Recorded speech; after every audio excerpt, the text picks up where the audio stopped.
Rosalinda. Paano? Maiwan ko na kayo para makapag-usap kayo. Doon muna ako sa kusina para makagawa ng kape.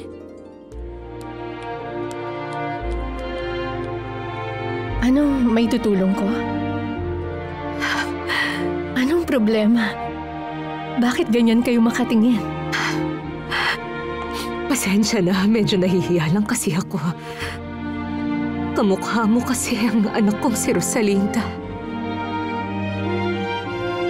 Pero wala ako magagawa para sa'yo ngayon, Senyor Quiñones. Kailan mo ba ako pupuntahan? Pwede bang tawagan mo na lang ako sa susunod? Masyado ako maraming ginagawa ngayon. Tutulong ka ba o ano? Tumawag ka na lang ulit at sasabihin ko sa'yo, nakuha mo? Oo, sige. Ayaw nga pala. Anong nangyari sa anak natin? Sa ibang araw na lang, Senyor Quiñones. Francisco Quiñones? Parang pamilyar. Hindi ba siya yung driver natin dati sa bahay ilang taon na ang nakararaan? Kayo ba ang mama ni Rosalinda? Oo, senyorita. Ano ang alam mo kay Rosalinda? Alam kong patay na siya. Nung una kong nakilala si Fernando Jose, madalas siyang kinikwento sa akin. Nagulat siya kung gaano raw kami sobrang magkamukha. Ayaw mo sa pangalan niya? Hindi. Sinabi ko lang sa kanyang tanggapin niya kung sino ako. Si Paloma Durantes. Mabuti. Ang dahilan kaya kami pumunta rito. Mahirap talaga. Hindi ko alam kung paano ko sisimulan. Sinabi sa akin ni Clarita na kayo ang tita ni Fedra Perez. Nandito kayo para ipagtanggol siya. Tama ba ako?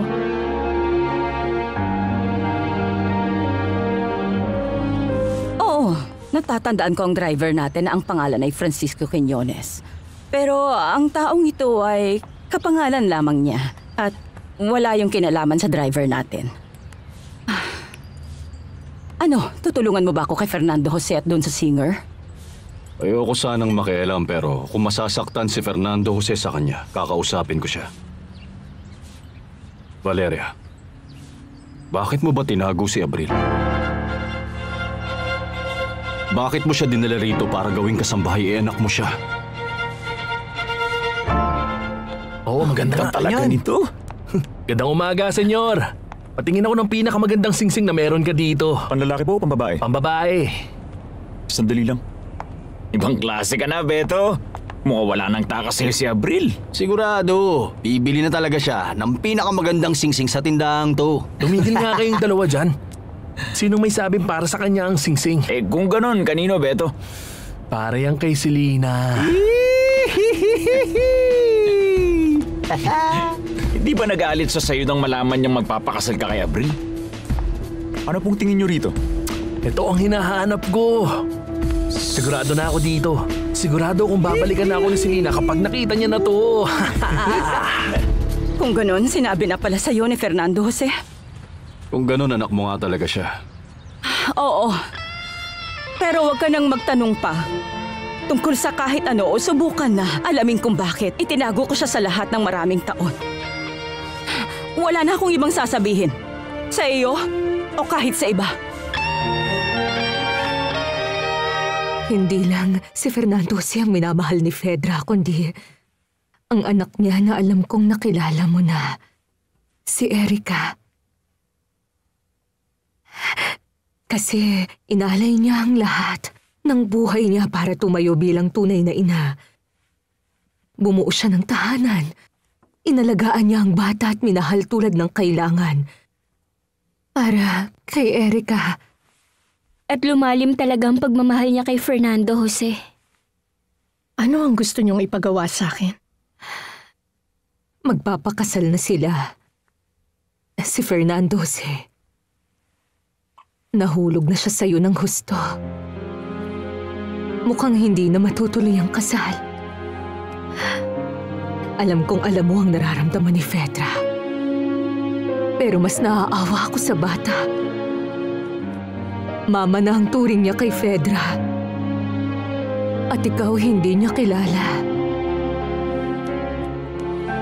Sige, pwede naman. Tingin ko wala ka namang masyadong isasakripisyo para sa kanya. Alam ko na meron ka namang ibang lalaki sa buhay na nagmamahal sa'yo at meron ka naman sigurong nararamdaman kahit naguguluhan ka kung sino ba sa kanila. Senyora, ano ba ang gusto niyong gawin ko? Alam mo ba, para akong nakatingin sa nawala kong anak. Kung pakakasalan mo si Fernando Jose, parang ang lalabas. Bumalik si Rosalinda. Pero kasi, kailangan ko na iparating sa iyo ang sakit na dinudulot mo. Lalo na dun sa bata. Kaya naman, iwan mo si Fernando Jose para sa kanya. Gusto ko sanang imbitahan ang fiancé ko. Nalaman ko na pakakasalan mo ang anak ng kapatid kong si Valeria. Yun ang plano namin. Alam na ba ni Valeria Altamirano na pamangkin kita, iho? Inawang miserable ng babaeng yun ang buhay ni Rosalinda. Dahil anak siya ni Soledad.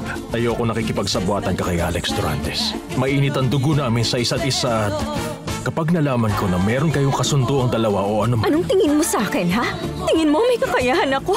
Walang dahilan para lokohin ko si Alex. Eh di pakasalan mo na siya. Ay, madali lang sabihin. Mahirap dahil ang pianistang si Altamirano ang kariban. Mukha siyang malambing at mukhang romantiko. Paano mo nasabing mahal mo siya? Hindi ko lang sinabi, alam ko. Hindi mo maipapaliwanag ang pag-ibig.